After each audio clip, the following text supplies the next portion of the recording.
해봅시다. 추수할 일꾼을 보내어 주소서. 네, 오늘 본문에는 이제 예수님이 따르던 무리들 가운데 70인을 선택하여 저들에게 권세를 주시고 이제 예수님이 가시려는 동네에 예수님의 사역이 이제 갈릴리에서 어디로 옮겨지고 있습니까? 유대 지역으로 예루살렘으로 옮겨지고 있는데 예수님이 가시려는 동네에 먼저 저들을 파송하여 복음을 전하게 하시는 장면이 등장합니다. 예수님이 가실 길을 미리 예비하는 사역을 저들에게 맡기신 겁니다. 1절 한번 봅시다. 시작. 이후에 주께서 달리 지시를 내셨다. 진이 가시려는 각종 장소로 주의 앞에서 내주시며 해봅시다. 미리 보내셨다. 미리 보내셨다. 예, 주의 오실 길을 예비하는 사명을 저들에게 맡기시고 파송하신 겁니다. 주님 오실 날이 가깝습니다. 우리도 주의 오실 길을 예비하는 뭐 딴 거 없어요. 어떻게 예비해야 합니까? 회개하라 천국. 예, 맞아요. 네, 지휘자님이 정확하게 말씀하셨어요. 해봅시다. 회개하라. 회개하라. 천국이 가까웠다. 천국이 가까웠다. 의의 왕을 영접하려면 내가 회개함으로 주님이 오실 마음의 길을 예비해야 합니다. 거룩하신 분이기 때문에 우리가 회개하여 거룩한 마음을 예비하지 않으면 주님을 영접할 수가 없어요. 회개한 자가 하나님의 나라를 얻게 될 것이고 우리가 의의 왕이신 주님을 영접할 수 있습니다. 마지막 때도 뭐 딴 거 아니에요. 주님 오실 날이 가깝습니다. 주님을 영접하려면 어떻게 해야 돼? 회개해야 합니다. 또 이 마지막 때에 우리가 하나님 앞에 사명을 맡은 일꾼들도 뭐 딴 거 없어. 쓸데없는 짓 하지 말고 정치한다고 기웃거리지 말고 복음을 전해야 돼. 회개하라. 천국이 가까웠느니라. 그거 해야지. 하나님의 나라가 임하는데 왜 세상 나라에 관심 가져? 이게 뭐라는 짓인지 모르겠어. 열받아가지고. 네. 여러분 떠날 준비해야 합니다. 알겠습니까? 네. 천국이 가까웠습니다. 예. 여하튼 예수님께서 예수님이 가실 길은 미리 예비하는 사명을 맡기셨는데 여하튼 이들이 가는 곳마다 복음을 전할 때 할렐루야 귀신이 쫓겨나고 많은 사람들이 회개하는 역사가 나타났다고 이렇게 말씀합니다. 이제 앞으로 이 2주 동안 오늘 본문의 말씀 24절까지인데 16절 그리고 그 뒤에 있는 말씀들을 이렇게 나눠서 살펴볼 터인데 먼저 오늘 본문 특별히 1절부터 16절까지의 말씀을 통해서 예수님께서 저들을 파송하시면서 주신 당부의 말씀 오늘날에도 여러분 주님의 사역을 감당하려는 자들 특별히 복음을 전하는 자들에게 하나님께서 예수님께서 당부하시는 말씀들이 있습니다. 이 원칙을 지켜야 돼요. 알겠습니까? 해봅시다. 전도인들이 지켜야 할 원칙의 말씀. 여기서 벗어나면 안 됩니다. 예, 구체적으로 한번 살펴보도록 하겠습니다. 오늘 2절 한번 봅시다. 시작.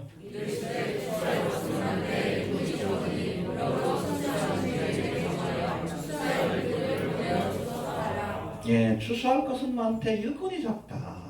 해봅시다. 추수할 것은 많되 일꾼이 적다. 주님이 한탄하십니다. 요한복음 4장 35절에서도 예수님은 너희가 넉 달이 지나야 추수할 때가 이르겠다 하지 아니하느냐. 그러나 내가 너희에게 이르노니 눈을 들어 받친 거라. 희어져 추수할 때가 되었다. 보리나 밀을 추수할 때는 넉 달이 지나야 하지만 영적인 추수는 지금이 놓치지 말아야 될 추수할 시기라고 말씀합니다. 해봅시다. 희어져 추수할 때가 되었다. 예, 바로 복음 전파의 시급성을 우리에게 강조하신 말씀입니다. 빨리 해야 합니다. 언제까지? 주님 오시기까지 얼마 안 남았어요. 시간이 그렇게 많은 것 같지 않습니다. 뭐 이스라엘의 상황도 그렇고 전 세계적인 것도 동성애가 창궐하고 로세 때가 이렇게 만연한 모습 또 교회가 진리에서 벗어나가지고 배도의 길을 가는 모습을 보면 얼마 안 남은 것 같아요. 얼마 안 남은 것 같아요. 극성을 떨잖아. 빨리 오셔야지. 열심히 해야 합니다. 해봅시다. 추수할 것은 많되 일꾼이 적다. 여러분 우리 주변을 조금만 살펴보아도 아직 복음을 듣지 못한 사람들이 있어요. 이 사람들은 다 left behind, 남겨둬서 7년대 환란을 겪어야 되는데 불쌍하잖아. 전해야죠. 또 이러한 시선을 전 세계적으로 돌리면 이슬람권에는 일평생 복음을 들어보지 못한 사람들이 얼마나 많은지 몰라. 저들에게도 복음을 전해야죠. 또 복음이 최초로 전파되기 시작했던 이스라엘 땅에는 아이러니하게도 예수를 믿는 인구가 2%밖에 안 돼. 2%. 전해야죠. 우리가 막심 선교사로 후원하고 그곳에 우리가 요한계시록 하는 그런 강해 그 말씀 우리가 러시아어로 번역을 해서 보내려가는 그런 이유도 거기 있어요. 전해야 합니다. 네. 왜? 우리가 복음의 빚진 자니까 갚아야 돼. 알겠습니까? 예. 아무튼 이런 사람들에게 우리가 복음을 들고 나갈 일꾼들이 필요하기에 예수님께서 추수할 것은 많되 일꾼이 적으니 추수할 일꾼을 보내주셔서 이렇게 기도하라고 말씀하신 겁니다. 알겠습니까? 요즘 우리가 직접 찾아가지 않아도 뭐 이스라엘을 찾아간다든지 중동 지역을 찾아가지 않아도 내가 있는 곳에서 인터넷을 통해서 얼마든지 복음을 전할 수 있는 좋은 시대입니다. 좋은 시대예요. 인터넷 공간은 우리가 복음 전파의 공간으로 활용할 수 있어야 돼. 해봅시다. 인터넷 공간은 복음 전파의 공간으로 활용해야 한다. 그래서 우리 교회에서도 뭐 블로그도 운영하고 카페도 운영하고 또 얼마 전부터는 우리 유튜브를 통해서 영상을 만들어서 이 시대가 마지막 때라는 것을 알리고 복음을 전하는 일에 힘을 쏟고 있습니다. 할렐루야. 이런 일이 효과적으로 진행되려면 일꾼들이 필요한 거예요. 기도로 후원하고 또 물질로도 후원하고 할렐루야. 직접적으로 컨텐츠를 제작해서 이렇게 만드는 사람도 필요하고 또 이것을 또 널리 전파하는 사람들도 필요합니다. 추수할 것은 많되 일꾼이 부족합니다. 일꾼을 보내달라고 기도하고 또 하나님께서 감동을 주시는데도 때로 우리도 이 귀한 사역에 동참하기 위해서 내가 여기 있나이다 헌신하는 모습을 보여야 합니다. 해봅시다. 내가 여기 있나이다. 나를 보내소서. 제가 저기 있나이다. 죄를 보내소서 그러지 마시고 일꾼이 저기 왔을 때 내가 여기 있나이다. 할렐루야. 그럼 하나님께서 축복해 주십니다. 예, 하나님은 공짜가 없어요. 또 두 번째 3절 한번 봅니다. 시작.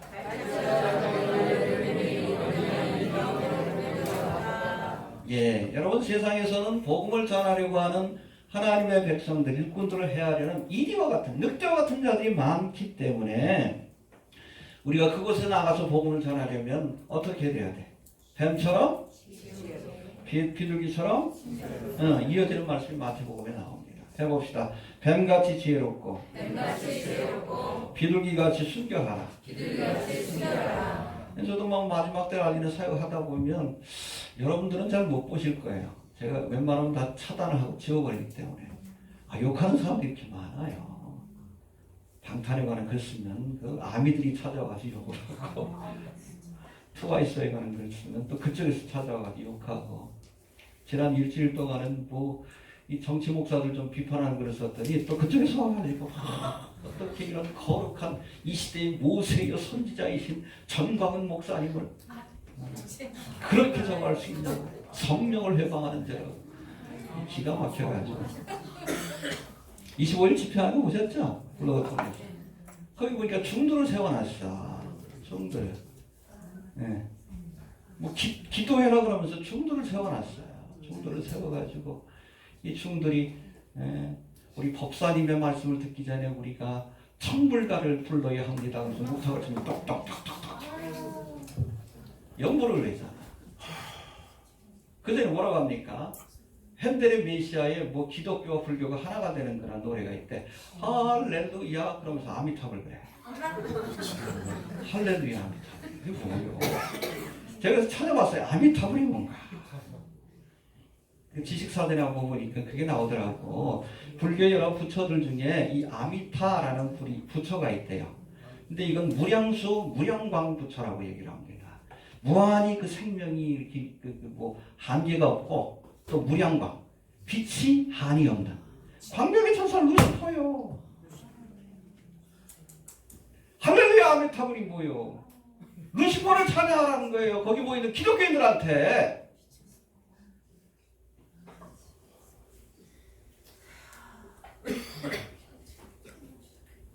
조롱한 거예요.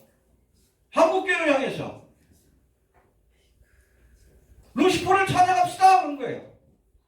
낄낄대고 좋다 그래. 미친 것들이지. 그런 중들을 세워요 한단에다. 뒤에는 뭐 복음 폭발, 뭐 성령 폭발, 악령 폭발이지.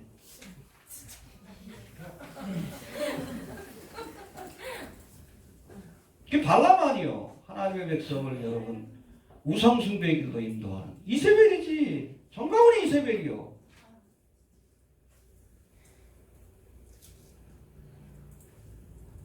좀 회개해가지고 좀 보면 여러분 그 모습 그대로가 목사하고 여러분 중하고 이렇게 어울려 있어. 어디서 많이 봤잖아요. 2012년인가 2013년인가 WCC 부산 쪽이 아니요. 김사원이 옆에 중이 있던 모습하고 정광훈이 옆에 여러분 중이 있는 모습하고 또 목탁도둑이니까 인사하니까 같이 인사해. 아이고 참.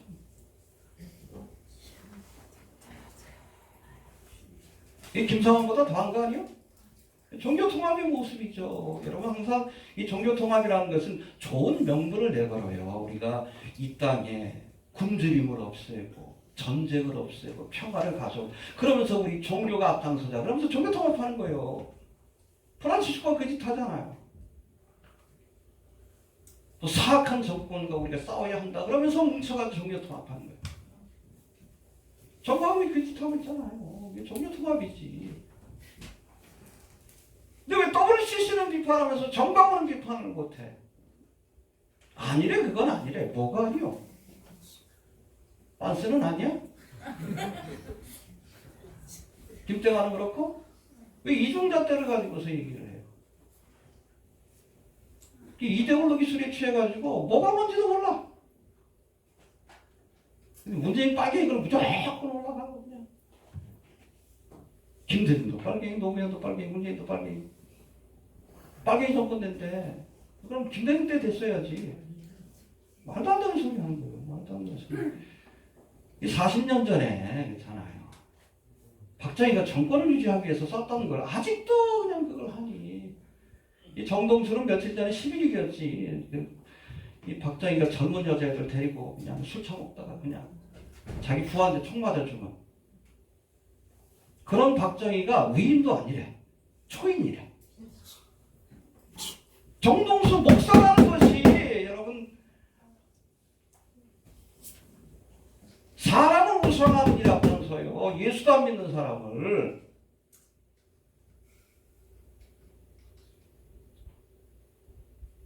그냥 놔둬야 돼요. 그런 것들은. 당연히 비판해야지.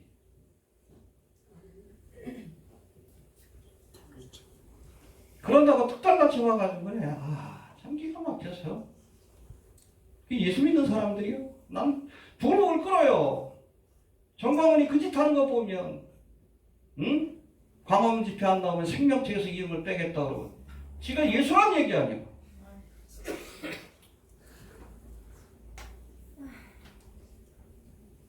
아, 여기 나오려고 그래. 목사인데도.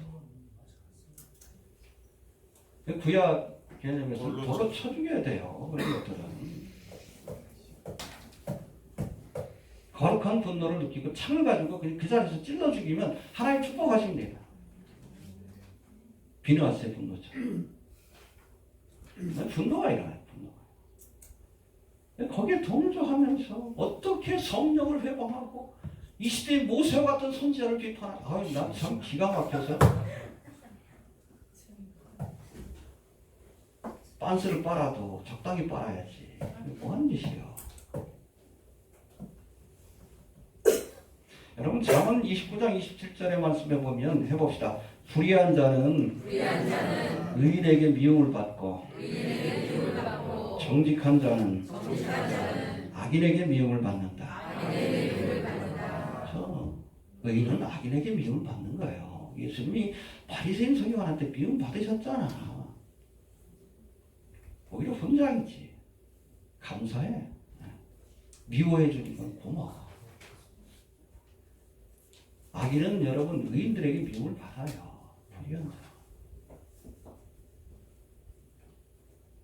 부글부글 여러분 끓는데 예수님이 여러분 바리새인 서기관을 향해서 얼마나 신랄하게 비판했습니까? 이 독사의 자식들아 그러잖아. 우리나라는 길거리에 옛날에 개가 많았어. 그래서 개자식이라는 욕이 나왔잖아. 이스라엘은 뱀이 많아. 독사의 자식이 그런 뜻이에요. 그렇죠? 예수님의 입에서 험한 말이 나온 거예요. 독사의 자식들아, 독사의 새끼들아. 미워하셨어요. 의인은 여러분 불의한 자를 미워해야 되는 거예요. 당연히 악인들은 그런 의인들이 미운 거지. 죽인 거 아니요. 십자가에 못 박더라. 여튼 너희를 이리 가운데 보낸 것 같도다. 하나님의 복음을 전하는 하나님의 양들을 미워해요. 그래서 핍박이 있고 고난이 있는 겁니다. 그래야지 해야 합니다. 그리고 아무튼 저들과의 영적 싸움에서 승리하려면 뱀 같은 지혜가 또한 필요한 겁니다. 알겠습니까? 또 4절 한번 봅시다. 시작.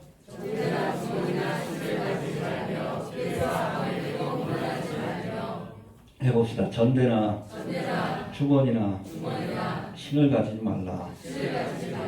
네, 우리가 복음을 전하러 또 사명을 가지고 나갈 때 필요한 모든 것들은 하나님께서 책임져 주실 테니까 걱정하지 말고 나가라. 해봅시다. 걱정하지 말고 가라. 예, 책임져 주십니다.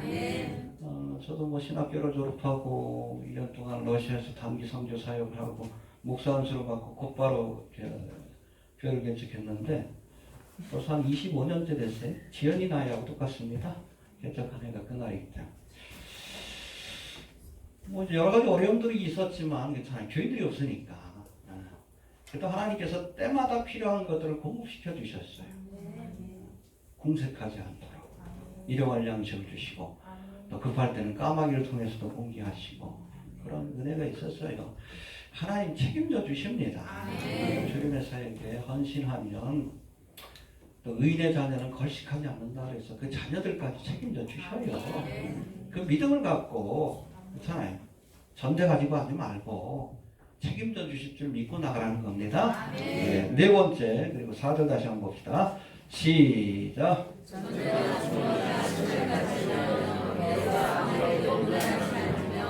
예, 해봅시다. 길에서 아무에게도 무난하지 말라. 복음을 전하는 아주 급하고 이런 중요한 일을 하는데 이 길에서 무난하지 말라는 것이 노닥거리지 말라는 거예요. 쓸데없이. 아이고 아줌마 건강하세요. 이거 하지 말라는 얘기요. 지금 그럴 때가 아니요. 아는 사람 만났다고 그냥 노닥거리고 그러지 말라는 거예요. 차 한잔합시다. 아니요. 얼마나 급한 일입니까? 영혼을 구원해야 되는데 하나님의 사역에 최우선을 두라는 얘기예요. 해봅시다. 하나님의 사역에 최우선 순위를 두라. 예, 우리 지난 시간에 살펴본 9장에서도 뭐라 그랬어요? 손에 쟁기를 잡고 뒤를 돌아보는 자는 합당치 않다. 하나님의 나라에. 또 죽은 자들로 자기의 죽은 자들을 장사하게 하고 너는 가서 하나님의 나라를 전파하라. 주님의 사역을 우선시해야 돼요.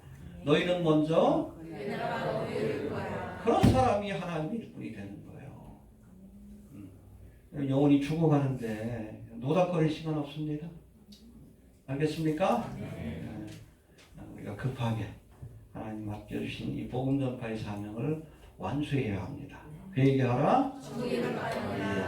그 다음에 5절 6절 한번 봅시다. 5절 6절 시작. 어느 집에 들어가는지 먼저 말하되 이 집이 평안할 때와 만일 평안을 범할 사람이 거기 있으면 너의 미명이 그에게 머물고 그렇지 않으면 너에게 돌아가라. 아멘. 5절에 먼저 보니까 어느 집에 들어가든지 먼저 말하되 이 집이 평안할지어다. 샬롬. 평강을 빌어주라는 거예요. 할렐루야. 아멘. 여러분 이 말을 뒤집어 보면 우리가 하나님의 복음을 전하기 위해 찾아온 하나님의 일꾼들을 따뜻하게 영접하면, 대접하면 그 집에 하나님께서 평안의 복, 샬롬의 복을 주신다는 겁니다. 샬롬이 뭔지 아시죠? 그냥 마음의 평안이 아니에요. 영육간에 부족함이 없고 만족한 상태. 할렐루야. 우리가 주의 종들을, 하나님의 일꾼들을 잘 대접하면 이런 축복을 주실 줄로 우리 믿습니다. 아브라함도 부지 중에 천사를 대접했어. 그럴 때 아브라함의 가정에 이 천사들이 귀한 축복을 주었습니다. 그 다음에 이삭을 얻게 되었잖아요. 할렐루야. 사르밧과 아브는 하나님의 선지자 엘리야를 대접했습니다. 마지막으로 남은 이 가루 가지고 떡 먹고 죽으려고 했는데 먼저 대접하라고 했고 먼저 대접했어. 그랬더니 3년 동안 기근이 있을 동안 가루통에 기름병에 바르지 않는 축복을 주셨어요. 할렐루야. 뭐 딴 거 없어요. 하나님의 일꾼을 잘 대접할 때 이런 샬롬의 복이 주어집니다. 예. 또 그런데 앞서 읽은 6절의 말씀에 보니까 6절 한번 다시 봅시다. 6절 시작. 만일 평안을 받을 사람이 거기 있으면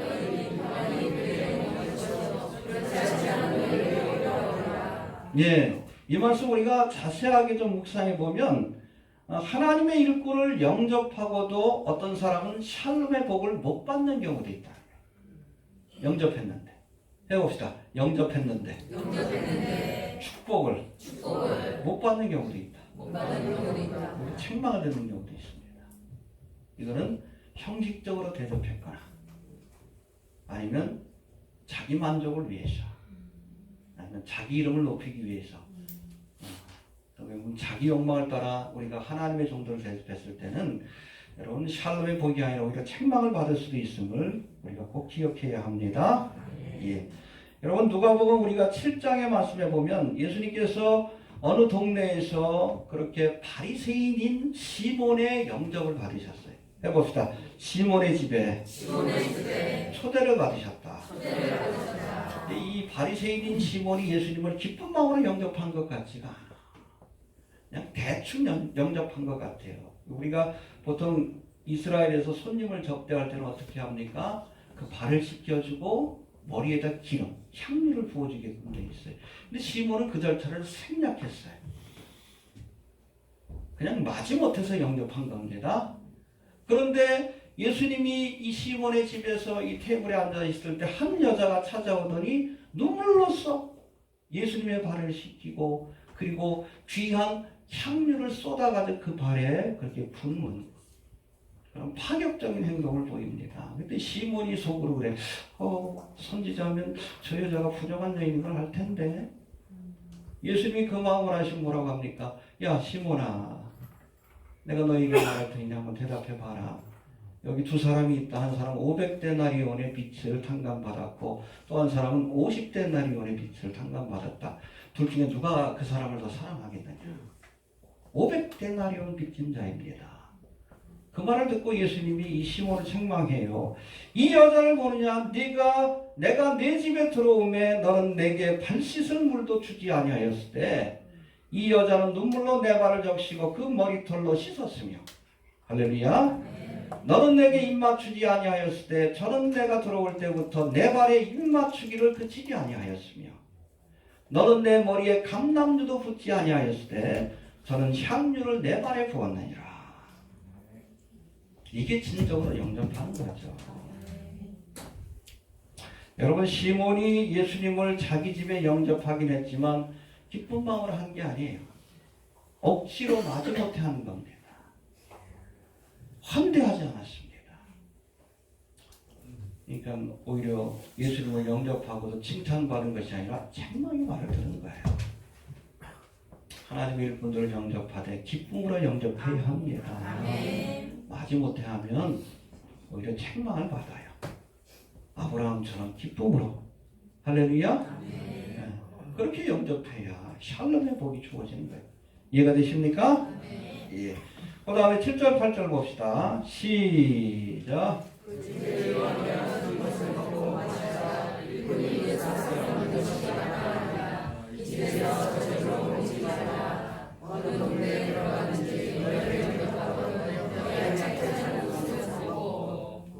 예, 이 말씀에는 우리가 한 세 가지 의미를 살펴봐야 되는데 먼저 우리 7절에 보니까 해봅시다. 일꾼이 그 싹을 얻는 것이 마땅하니라. 여러분 복음을 전하는데 수고하는 일꾼들이 그 싹, 즉 그 생활에 필요한 것들을 공급받는 것은 마땅한 권리라고 분명히 말씀하고 있습니다. 알겠습니까?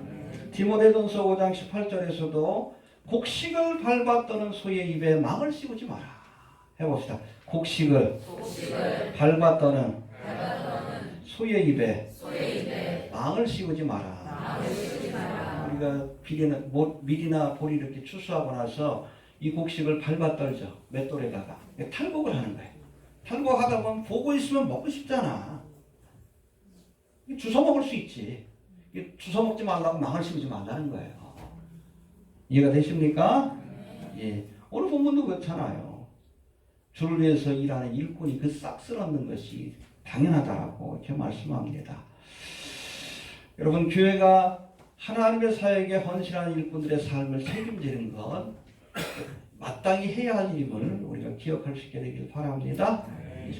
또 두 번째는 우리 7절에 보니까 네가 어느 집에 초대를 받았으면 초대받은 곳에 그냥 계속 머물러라. 여기저기 옮겨 다니지 말라라고 말씀합니다. 해봅시다.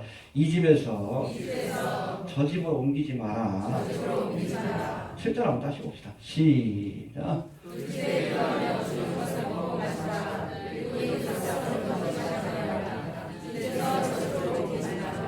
예, 이게 뭔가 하면 우리가 처음 어떤 동네에 들어갔을 때 정말 따뜻한 마음으로 나를 영접해 주는 사람이 있잖아요. 그 영접해 줘가지고 그 집에 머물렀는데 그곳에서 사역을 하다 보면 귀신을 어쩌고 병든 자를 일으키고 복음을 전하다 보면 인기가 높아지지. 그럼 어떤 일이 벌어지겠어? 여기저기서 우리 집에 좀 가다. 그런 일이 생길 수 있어요.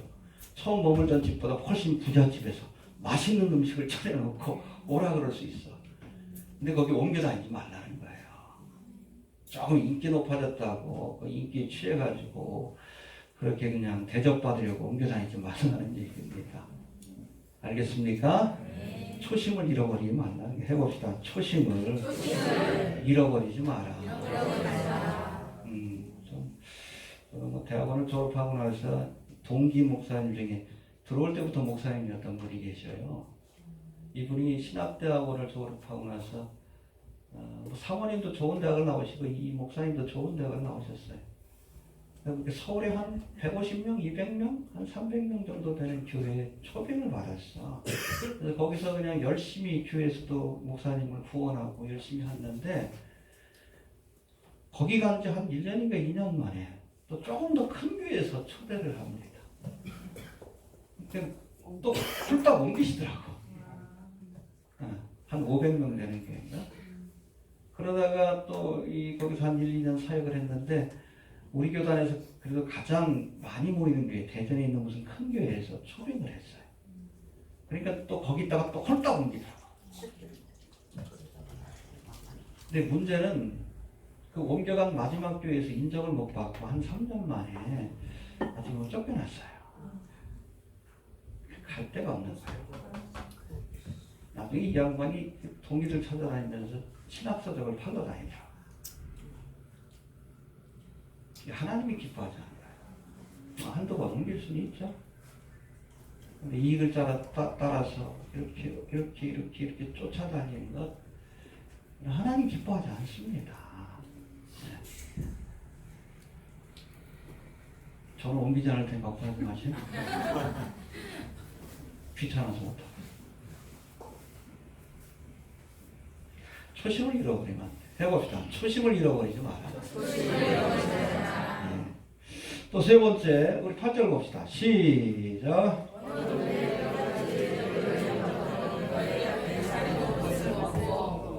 예, 불만 갖지 말고 주신 것에 감사함으로. 알겠습니까? 예. 자꾸 대접받으려고 하면 안 돼요. 그냥 주신 것에 감사하고 진심으로 우리가 그 과정을 해서 축복해주고 그렇게 해야 한다는 겁니다. 그 다음에 9절 한번 봅시다. 시작.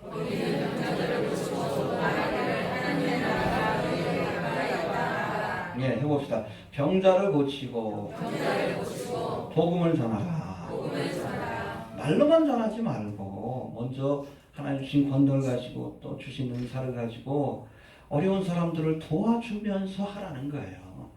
이 선교적 접촉점이라고 얘기를 합니다.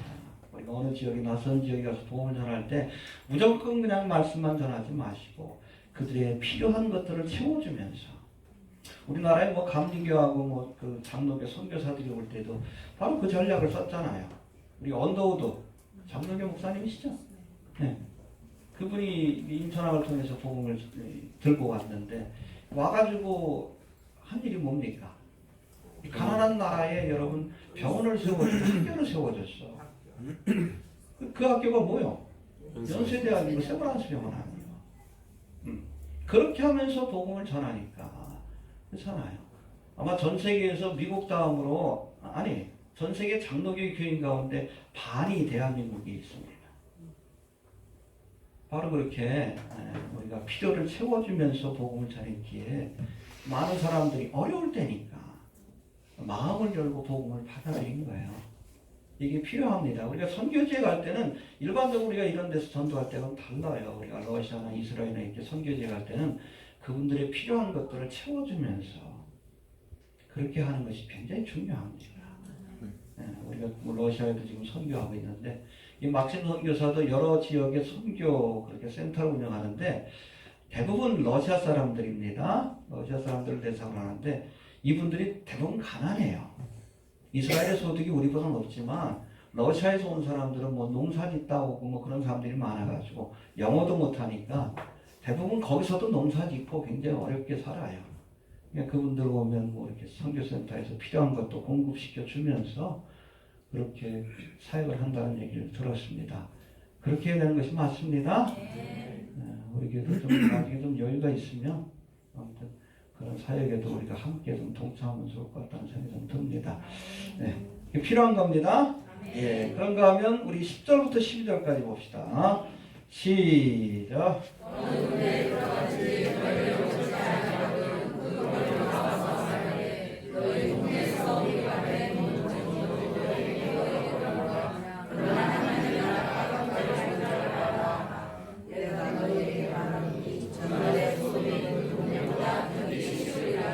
예, 여러분 하나님의 복음을 들고 우리가 갔을 때 복음을 전하는 그 하나님의 일꾼을 영접지 않은 것은 그들을 보낸 예수님을 영접지 않은 거예요. 결국 이 일로 인해서 하나님의 심판을 받게 될 것이다라고 말씀하고 있습니다. 알겠습니까?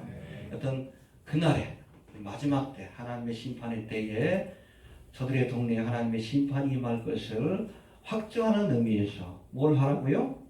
발에 있는 먼지를 떨어버리라 라고 말씀합니다. 해봅시다. 발에 있는 먼지를 떨어버리라. 우리가 좀 잘 이해를 못하지만 이건 일종의 유대인의 관습인데 유대인들이 가능하면 이방인들이 사는 땅을 지나지 않으려고 했으죠. 정결의 예법 때문에 그렇습니다. 근데 피치 못해서 이방인이 사는 동네를 지날 때는 이 동네를 지나고 나서 반드시 발에서 먼지를 털어버리라고 했어요. 왜? 혹시 부정한 것이 묻었을까? 돼지 피가 묻는다든지 이런 부정한 것이 묻었을까봐 발에 먼지를 떨어버리라고 그렇게 그런 관습을 지켰다라고 합니다. 오늘 본문에서 예수님이 발에 먼지를 떨어버리라 복음을 거부한 자들에게 이 말씀은 마지막 때에 복음을 거부한 자들이 마치 하나님을 알지 못하는 이방인들처럼 심판을 받게 될 것이다라는 것을 상징적으로 보여주는 거예요. 이해됩니까? 네.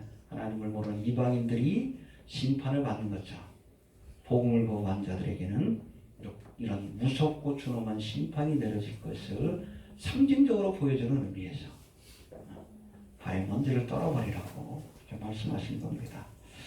알겠습니까? 또 이어지는 말씀 12절에 보니까 12절 다시 봅시다. 시작.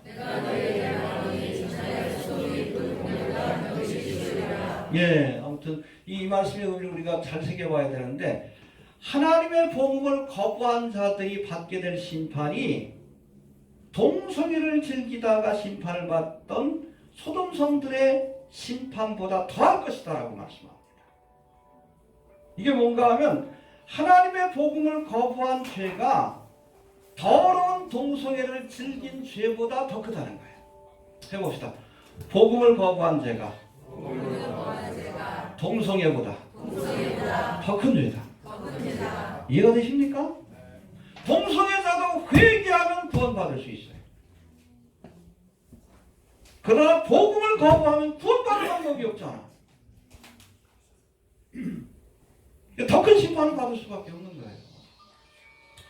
이해가 되십니까? 네. 해봅시다. 복음을 거부한 죄가 동성애보다 더 큰 죄다. 네. 우리는 착각할 때가 있어. 이 동성애가 흉악한 죄. 아니요. 하나님의 말씀을 거부한 죄가 더 큰 죄예요. 가이사의 것은 그 말씀을 거부하잖아. 정착했다고 나서. 동성애들보다 더 큰 죄예요. 말씀을 거부했기 때문에. 이거 되시죠? 네. 더 큰 심판을 받는 겁니다. 예. 그리고 13절부터 15절까지 한번 봅시다. 시작.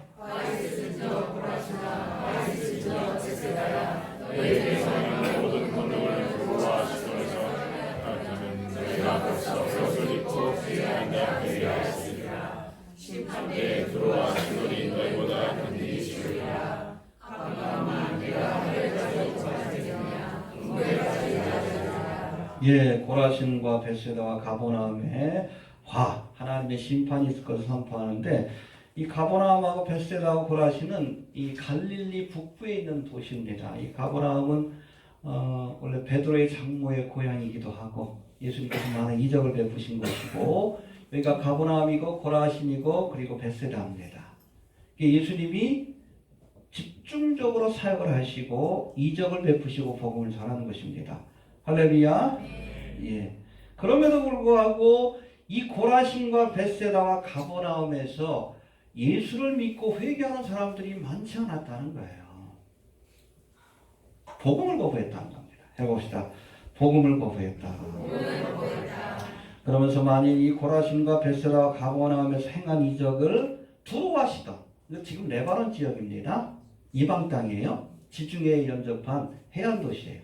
여기가 두로고 여기가 시돈입니다. 우리가 시돈 그러면 유명한 사람이 두 사람이 있어요. 거기 출신. 시돈 땅에 사렙다, 사르밧과, 그리고 여기에 또 유명한 여자 하나 또 있습니다. 엣바알의 딸, 시돈 땅 엣바알의 딸 이세벨. 아무튼 유명한 이방 땅입니다. 그리고 바알 신앙의 중심지이기도 하고. 만약에 두로와 고라와 벳세다와 가버나움에서 행했던 이적을 만약에 이 이방 땅에서 행했다면 이들은 진즉에 베옷을 입고 회개하고 하나님 앞에 돌아왔을 것이다. 여러분, 은혜를 경험하는 것은 회개와 구원의 전제 조건입니다. 그러나 은혜 받았다고 다 구원받는 게 아니에요. 이 고라와 벳세다와 가버나움 특별한 은혜를 받았지만 복음을 거부했어. 가룟 유다도 그랬잖아요. 예수님의 특별한 은혜를 경험했지만 예수를 거부하고 예수를 팔아먹었잖아. 해봅시다. 은혜 받는다고 다 구원받는 게 아니다. 예. 주신 은혜의 기회를 허비하지 말라는 거예요. 은혜를 회개와 구원의 기회를 삼아야지. 이 고라신과 벳세다와 가버나움처럼 주님께서 주신 특별한 은혜를 구원의 기회로 삼지 않는 자, 은혜를 허비하는 자에게는 하나님의 무섭고 준엄한 심판이 내려질 것이다 라고 말씀합니다. 보라 지금은 이 기회를 놓치지 마십시오. 허비하지 마십시오. 그렇지 않으면 하나님의 무섭고 준엄한 심판이 내려집니다. 예, 그리고 마지막으로 16절 봅시다. 시작.